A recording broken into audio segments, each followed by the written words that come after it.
is Jedediah Rogers with the Utah Historical Quarterly, and this is another one of our authors' interviews, looking at and featuring the scholarship in Utah history in the West.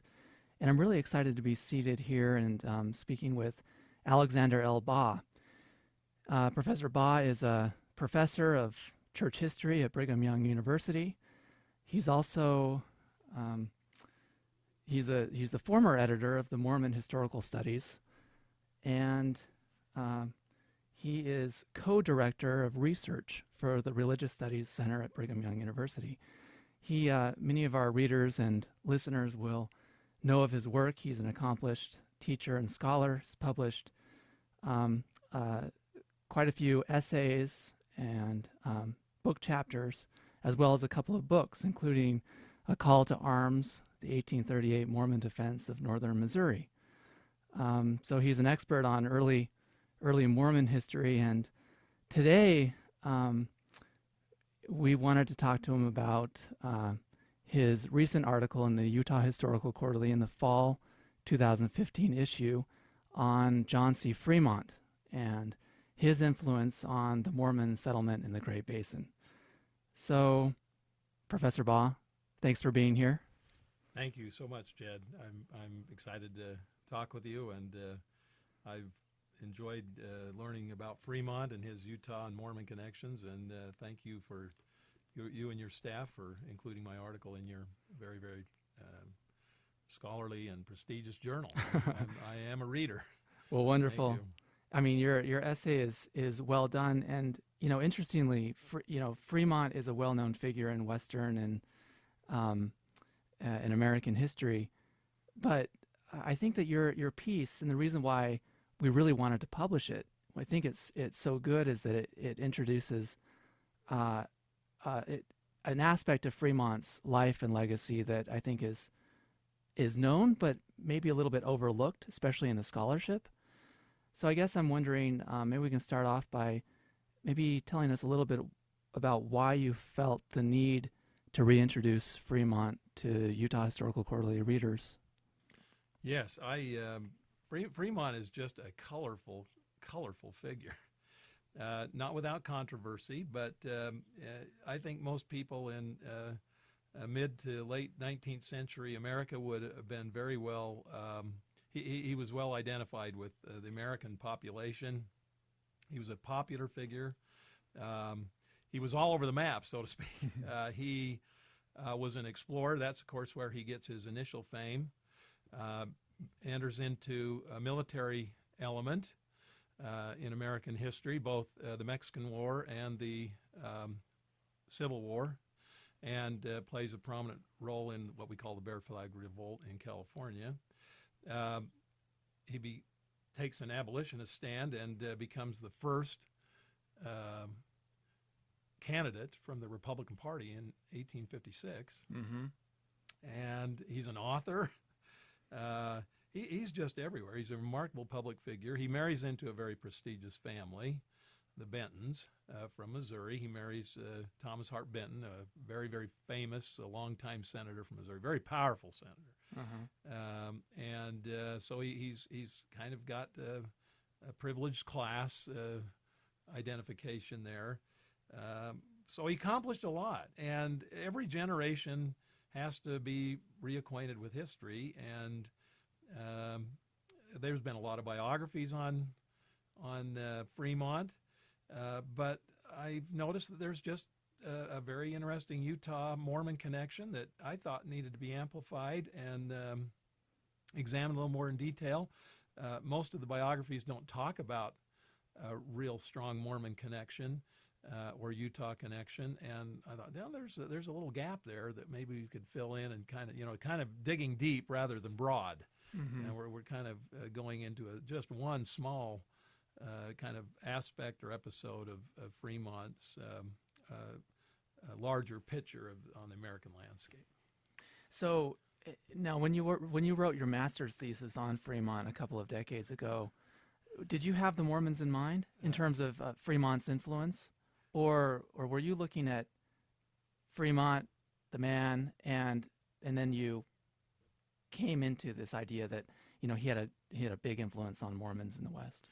Okay, I'm glad you asked this question because I got my master's in Western American history here at BYU. They don't offer that program anymore. Mm-hmm.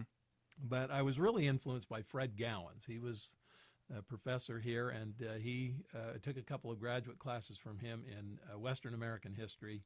Now, his big thing was the fur trade, but we talked about Western exploration, and I read a little bit on Fremont and go, well, this guy popped into Utah pretty early. He's here before the Mormons. So anyway, I got kind of captivated about that. And I needed to do a thesis on something, some aspect of Western American history, and I wanted to do it on the 19th century, and I thought, well, the Mormons play into that. And so there was, I made the connection, I connected the dots. Fremont had a connection with the Mormon decision to settle in the vicinity of the Great Salt Lake. So that was my initial interest in Fremont, and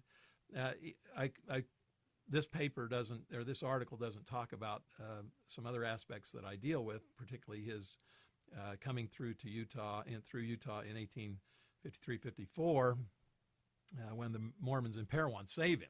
I mean, literally, he was starving, and it's an interesting story. And some have already dealt with that.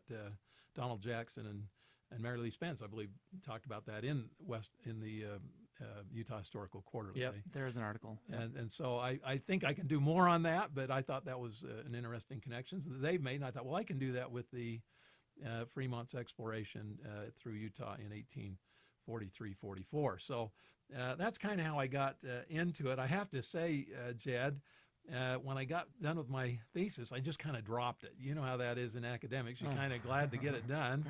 And I thought, I need to get it published, some aspect of it published. And I just kind of sat on it for so many years because I jumped into my PhD work. And I do remember Jim Allen, the professor here at BYU, said, if you're ever going to write something, you might as well get it published.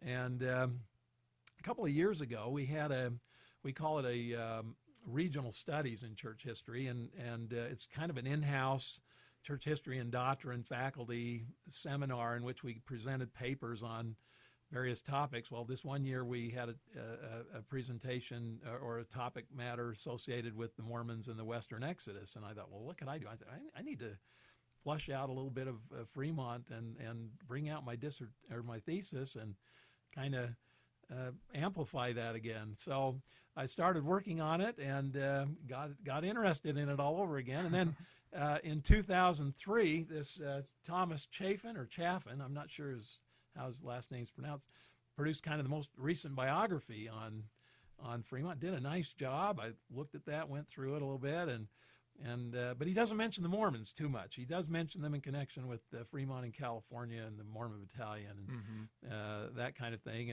But he didn't really say anything about the Mormon connection to the West and Fremont. And then I saw what do you call it? It was a C-SPAN book TV lecture, and he was presenting an hour lecture on his book. And right at the end, he took questions, and Larry Foster, Georgia Tech, this presentation was given at Emory University, and Larry Foster, I don't know if you know him, he comes to a lot of the Mormon History Association meetings. Anyway, he raised his hand, asked a question. He says, could you tell us, amplify this, the Mormons really have a connection with Fremont and the West and their decision to come and settle in Utah? And he says, well, yeah, they did. They had some sort of, he didn't even say anything. He just kind of sidestepped the thing. I said, well, I know what he's talking about there, and I can probably answer that question if for him. So those were kind of the elements behind the idea. I need to resurrect this a little bit and see if I can't kind of flush out some things. And I've flushed out some things since then. So I like I say, it sat for a while on the shelves and got a little dusty, but I've kind of thought this is the time I need to get it going again. So that's why I started my re-interest, I guess you might say, in Fremont.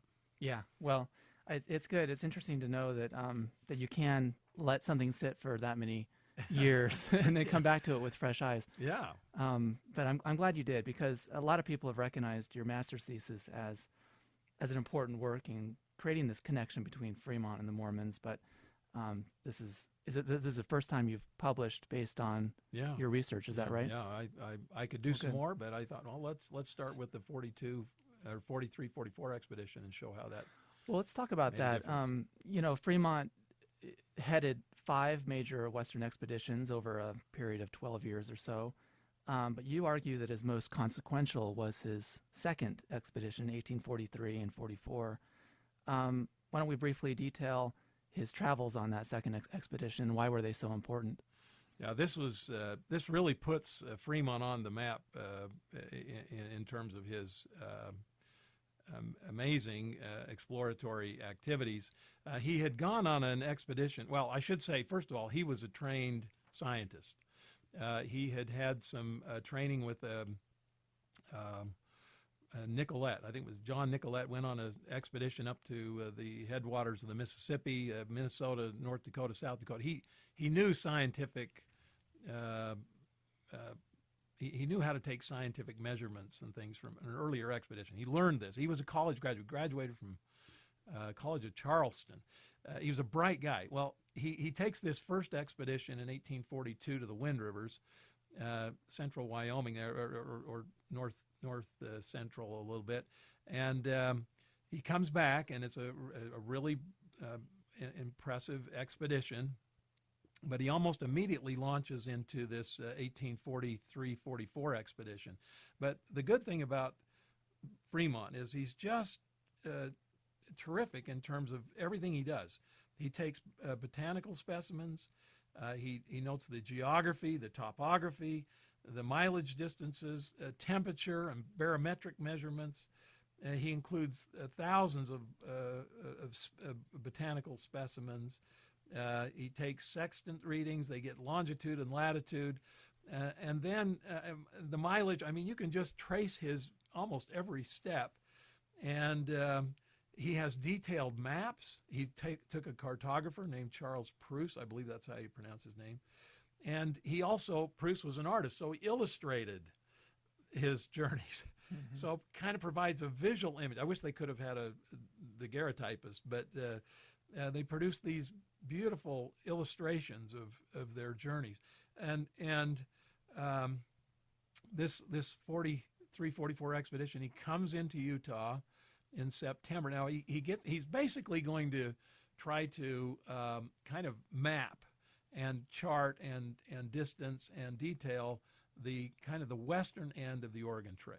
Mm-hmm. And he comes, of course, through South Pass. He gets in the vicinity of the Bear River region, and you can tell he's very interested in figuring out a little bit about the Great Salt Lake. So he takes some time to get off the beaten path of the traditional, what will become the Oregon Trail, and says, I got to explore the Great Salt Lake. So that kind of fascinated me, that he was fascinated by it. He does so in September of 1843. Goes back up to Fort Hall, goes all the way to the Columbia, heads down through central Oregon, cuts back and goes through the eastern side of the Sierra, and cuts through the Sierra in the middle of winter, and discovers Carson Pass. Kit Carson's on his team. Makes it to Sutter's Fort. Then he decides to come back through central California, cut up through southern Nevada, and comes through southern Utah and central Utah. And I just had the greatest time detailing right where he's at. Now, the Spences, Don Jackson and Mary Lee Spence, they do chronicle in their 3-volume expeditions of John Charles Fremont where they're at. I think they're off a little bit sometimes, but that was very helpful. But I said, let me produce a map of this. I can do this. And so I got a student named Wes Murch over here in BYU, and got him to help me make this map, and we detail exactly where they're positioned every day. I mean, you can trace him just like it's just on the back of your hand. So he's coming up from Southern California up into southern Utah. Yes, and he's following essentially the Old Spanish Trail. Old Spanish Trail, at least until just the southern, or that kind of western end of the Utah area. Mm-hmm. And then he kind of picks up where I-15 would be, comes right up into southern Utah County, and then makes his way out through Spanish Fork Canyon out to the Uinta Basin and goes back. So it was a huge circumvention of the West. He covered just about every state except Arizona and Montana, and well, not Washington. But the point is, it brought him into the Utah area. He goes back, and he publishes this report. And his wife she helps him with this report, and it's this wonderful. It's kind of been written in a romantic style. You just love reading it. It does. It has these romantic flourishes as well as the science, the very detailed scientific information. Yes. But it reads very, very well. Yeah, it's just kind of fun to read. I would imagine he maybe wrote it for a popular audience. Well, I think that was the idea. Let's make it scientific, but let's get other interested readers to want to read this thing. And Jesse clearly has a heavy hand in it. But he took his field notes, and he knows where he's at, and they go through and print this thing. The government decided to print it, 10,000 copies, which was a remarkably large printing. And there was no copyright law, no copyright attached to it. So others were free to publish it in other editions. And it began to circulate in terms of the newspapers. Boy, newspapers picked this up. And I mean, it just gives you this real vivid picture of the American West. Now, in 1845, O'Sullivan, the newspaper reporter who talked about the idea of manifest destiny. Now, he talks about it in connection with the annexation of Texas. But I cannot help but think, Jed, that he is very much aware in 45 of Fremont's writings and his explorations. And he's going, this guy's gone all the way to the west. He's glamorized this whole place. The Americans deserve not only Texas, but Oregon and California. We need to expand this. This country has the right to expand from the East Coast to the West. So I think what I'm trying to say in answer to your question is that Fremont helped ignite Western expansionism. He had a successful expedition. He glorifies the West. People who are looking for new opportunity, economic or political or whatever, are going, I could maybe prosper out there. So I think he really fans those flames of American expansion in the West and really begins to open up this to settlers and travelers. I mean, we'd had a lot of explorers before him and others who had traversed the West, and mountain men all the time for years, decades. But he really set a different mark, I think, in terms of the West. Well, that's interesting. We've talked about a little bit about how it was written in this wonderful narrative prose. And I'm wondering, how accurate were his representations of the West? His descriptions of the landscape, for example, do these hold up? Or you also mentioned that there's a little bit of literary flourishes and maybe. Yes, even but when he describes the region, I mean, you can almost you just picture what he's saying, and I just think it's absolutely phenomenal. I include in the article, he's there at Mountain Meadows, and he gives a beautiful. It's a short description, but he's clearly aware this is on the Spanish Trail. This is the last little place before, if you were heading west, that you'd need to stop over, because it's going to be a rough trip the rest of the way in the dry, arid deserts of Nevada and California. But he gives a wonderful description. You know right where he's at, because he gives a very, very vivid picture of the terrain and the locale. But he's giving potential travelers good information for Absolutely. them to make their trek west. Absolutely. And find places to settle. I guess ostensibly he's looking at the California Trail. So folks are going to be going all the way to California.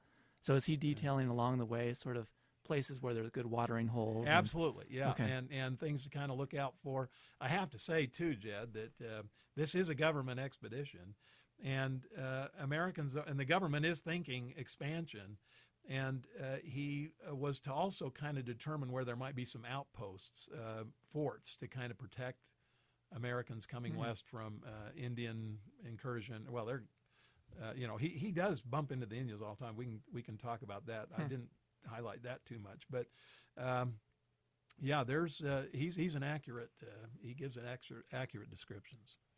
So then this is the focus of your article, really. Well, you detail very well his 43-44 expedition, and then you discuss the Mormons' reaction to it. How did the Mormons in Nauvoo get their hands on this report? Okay, so we just kind of backing up a little bit.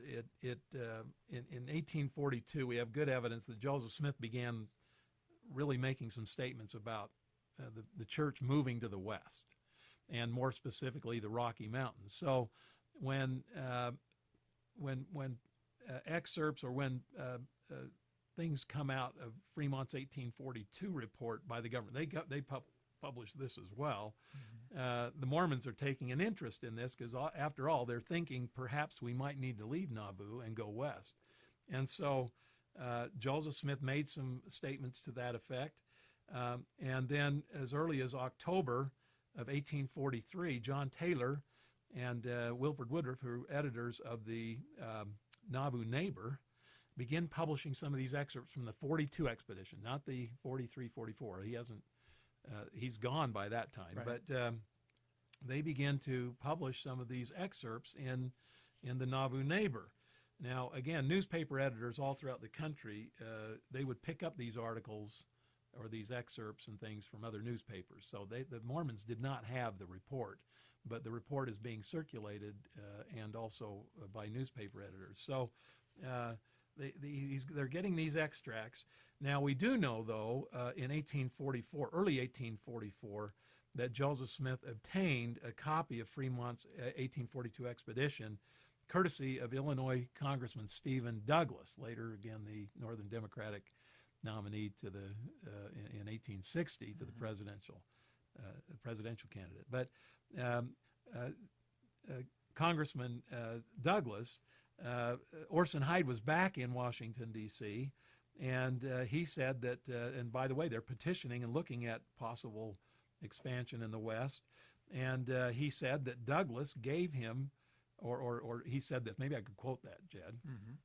He writes this letter and says, Judge Douglas has given me a map of Oregon and also a report of the exploration of the country lying between the Missouri River and the Rocky Mountains on the line of the Kansas and Great Platte Rivers. That's by Fremont. And he says, on receiving it, I expressed a wish that Mr. Joseph Smith could see it. Judge Douglas says it's a public document, and I will frank it to him. I accepted his offer, and the book will be forthcoming to him. The people are so eager for it here that they have stole it out of the library. The author is Mr. Benton's son-in-law, Thomas Hart Benton's son-in-law. Judge Douglas borrowed it from Mr. Benton. I was not to tell anyone in this city where I got it. So now they're kind of got their the juices flowing with the 1842 expedition, and then jumping ahead in 1845, Joseph Smith now is of course martyred, and the Mormons are seriously looking at getting the temple done and looking to move elsewhere.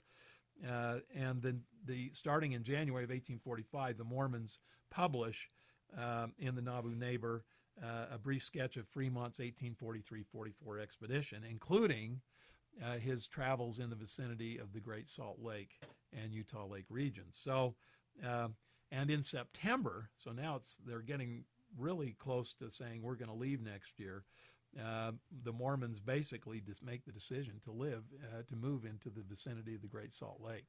And they actually put in the September issues of the Nauvoo Neighbor excerpts of Fremont in the Utah region. So you can see why they're doing that. They have made the decision by that time that they will settle in the vicinity of the Great Salt Lake. So I think they're trying to inform their readers, we know where we're going. Fremont was there. Here's some descriptive passages from his report. So that really begins to show the Mormon connection there. So you clearly demonstrate that there's a connection to Fremont's report and the decision to settle in the Great Salt Lake area. Do we know what other kinds of sources the Mormons may have been relying upon to formulate their understanding of the American West and of the Great Basin? And specifically how they came to choose the Great Salt Lake Valley as the place to settle. Well, again, Jed, I argue Fremont's the main guy here. But at the same time, Mormons certainly would have been familiar with the Lewis and Clark expedition, although they would not have probably read anything much that was not circulated in newspapers over the years. They probably had heard of Zebulon Montgomery Pike and his explorations into the Southwest and up to the Colorado area, and of course Pike Peak's named after him. They may have understood and known a little bit about the Astorians and certainly Captain Bonneville, his explorations. Although Bonneville never really came into Utah, he did send Joseph Walker to explore the Great Salt Lake. But they would have been maybe familiar with Washington Irving's 1837 book on the adventures of Captain Bonneville, but it didn't probably help them understand the area. But they've probably been familiar with these explorers. One that I've tried to trace a little bit was, of course, in 1845, Lansford Hastings publishes this guide trying to get people, of course, to get to California, and publishes this guide to what he called the Hastings Cutoff. And so I'm not sure if the Mormons knew a lot or was able to pick that copy up. I'm just not as informed on that. But the interesting thing is, basically, in his guide there, Hastings kind of puts just one little short idea in the minds of explorers or adventurers, settlers, whatever, is you can cut off time on the Oregon Trail and the California Trail if you'll take leave of after Fort Bridger, come down Echo Canyon and go through what we come to Immigration Canyon. And the Donner Party did that and got in a lot of trouble. Hastings hadn't even come over the route, as I remember. Yeah, Hastings was. He had traveled along the Weber River. Yeah, he went down the other way. Reported that would have been too slow, so he directed them up East Canyon and up into Immigration, which was a poor decision. And in fact, that had in some ways, the Donner Party forged the trail that the Mormons would use and made things a lot easier for the Mormons. Yeah, they had cut that. So to answer your question, I think the Mormons were aware of earlier explorers, maybe not the details of their activities, but Fremont seems to be the man they're relying on for a lot of their information, not so much these others. Because, Hastings would have directed folks through the southern edge or the northern edge of the Salt Lake Valley on their way to California. But Fremont seems to have had some good things to say about the eastern edge of the Great Basin and the rivers and valleys lying in the shadow of the Wasatch Front. What did he say about that area? Yeah, I've got to read this quote because I think this probably, kind of stood out in bold print to the Mormons who are going, okay, what if we're going to settle, what's it going to be like? And Fremont gives them, for example, this type of description. He says, taking leave at this point of the water of the Bear River and of the geographical basin which encloses the systems of rivers and creeks which belong to the Great Salt Lake, and which so richly deserves a future and detailed and ample exploration, I can say of it, in general terms, that the bottoms of this river, that's the Bear, and some of the creeks which I saw form a natural resting and recruiting station for travelers now and in all time to come. The bottoms are extensive, water excellent, timber sufficient, soil good, and well adapted to the grains and grasses to such an elevated region. And then he goes on and says this, I can only say in general and comparative terms that in that branch of agriculture which implies the cultivation of grains and staple crops, it would be inferior to the Atlantic states, though many parts are superior for wheat, while in the rearing of flocks and herd, it would claim a high price. Its grazing capabilities are great, and even in the indigenous grass not there, the element of individual and national wealth may be found. I think when Brigham and the 12 read that, they go, this is great. This is what we want. And he describes, of course, this Fremont's the first to describe the Great Basin. He identifies what he calls the Great Basin. He didn't go in the interior part, but the idea was that there's this just gaping hole of no river outlets to the sea, but most people are thinking Oregon, California, but he's going, this area, it could be highly productive. And I think the Mormons are going, well, we don't want to go to Oregon and California. We want to be by ourselves. Maybe people won't want this. We'll take it. It obviously influenced them enough to say, I think we can put a pretty good settlement. We can settle this area and have plenty of room and productive area. Mm-hmm. Well, so let's talk a little bit about the Great Salt Lake. And Fremont, as you mentioned, saw the Great Salt Lake. He made it a point to actually visit it. Yeah. And do we know why he did that? Well, I think again, he's just curious. He's Bridger, of course, was the first to kind of get there and identify it a little bit, and Joseph Walker saw it. I think he's just curious. He brought an India rubber boat.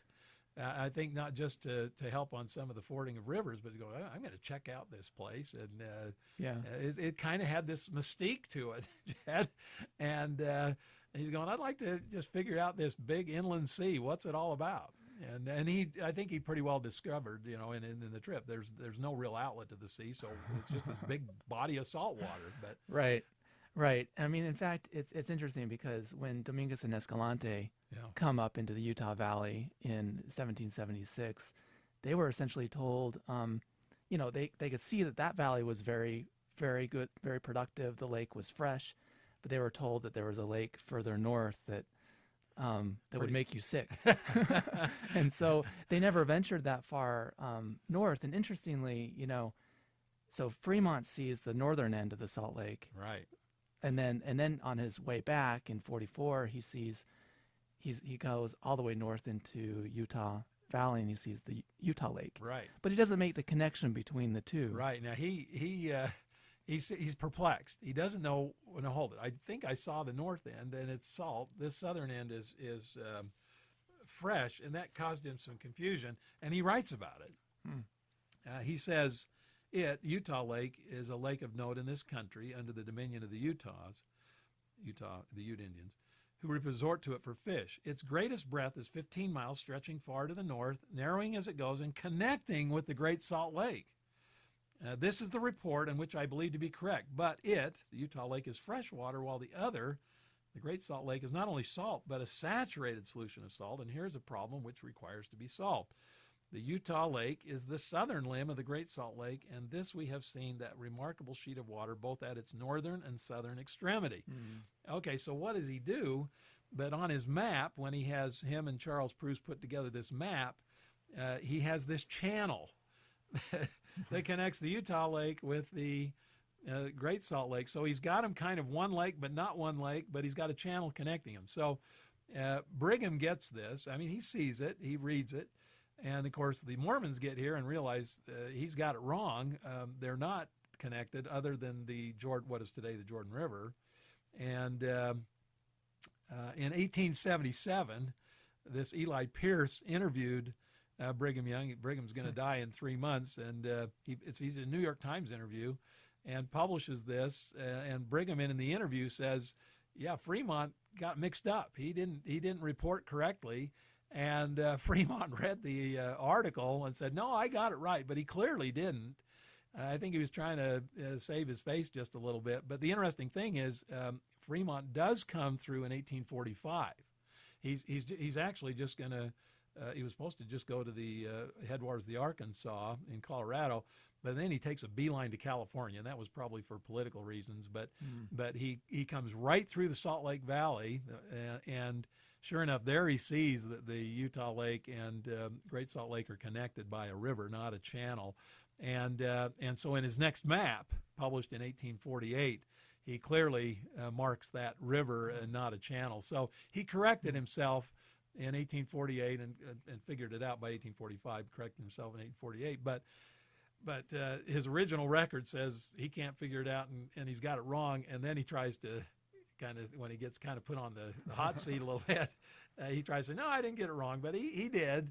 And I think it's kind of an interesting interview that Brigham has, that they were kind of misled, but it didn't affect them any. Just the fact that they just thought something's strange here.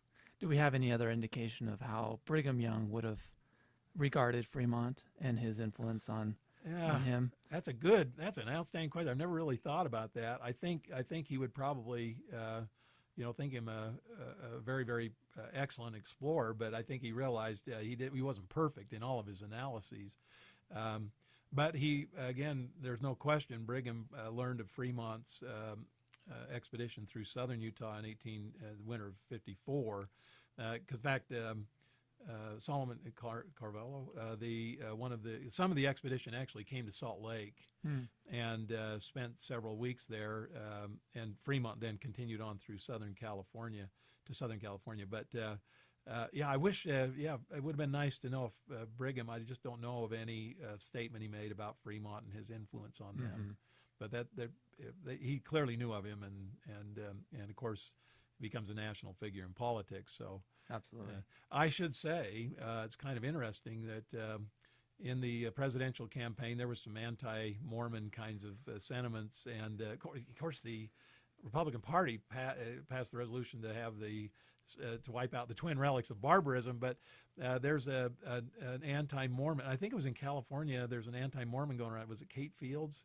And he refused to acknowledge her opposition to the Mormons. He knew the Mormons saved his life in 1854, and he had although he of course did not approve of their practice of polygamy. In fact, that's where he sees polygamy for the first time. He's in Parowan and sees men married to more than one woman, but he refused to speak out against the Mormons because they were good to him and gave him new horses and helped him resupply. And so he was not about to badmouth the Mormons for what they'd done for him. Kind of an interesting sidelight. Right. Oh, that's interesting. Okay, so so we've talked about Fremont's report and sort of relatively glowing descriptions of these fertile valleys along the Bear River and in the Salt Lake and Utah valleys. Did the Mormons just get to these areas first, or do you know of any non-Mormon, other Americans having the same reaction to this area? Oh, this would be a nice place to plant a settlement. Well, I think I mentioned that I think most Americans at that time were thinking the Pacific Coast, Northwest, Oregon, and California.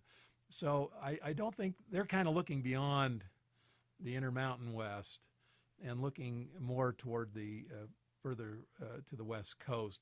So, and I think that's what Brigham is really thinking in terms of everybody's going that way. Let's go somewhere where we can be kind of isolated and kind of free of American influence, if you would, just a little bit, so that they can live their religion, practice polygamy. So I think the glowing reports of the Great Basin didn't do as much for the typical American who was thinking more far west, Oregon, California. And again, California becomes very hot because of the Mexican War, and it comes in as a state very quickly. And Fremont gets out there because he wants to have some political influence as well.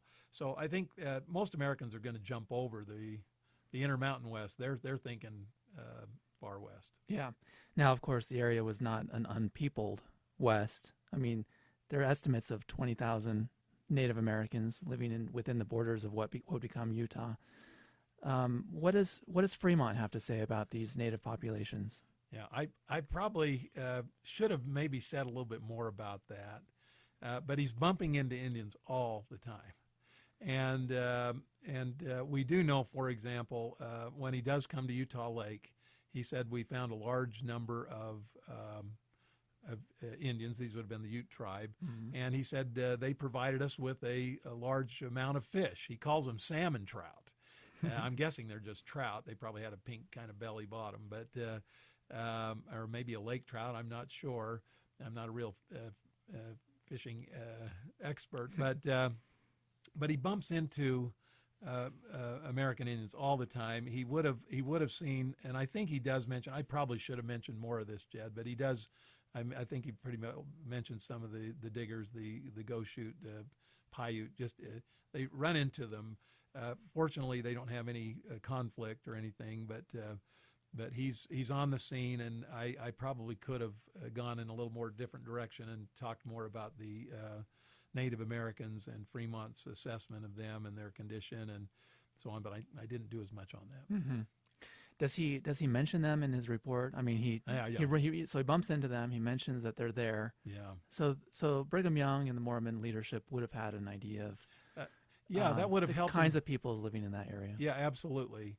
And later, of course, they discover kind of where the tribes are.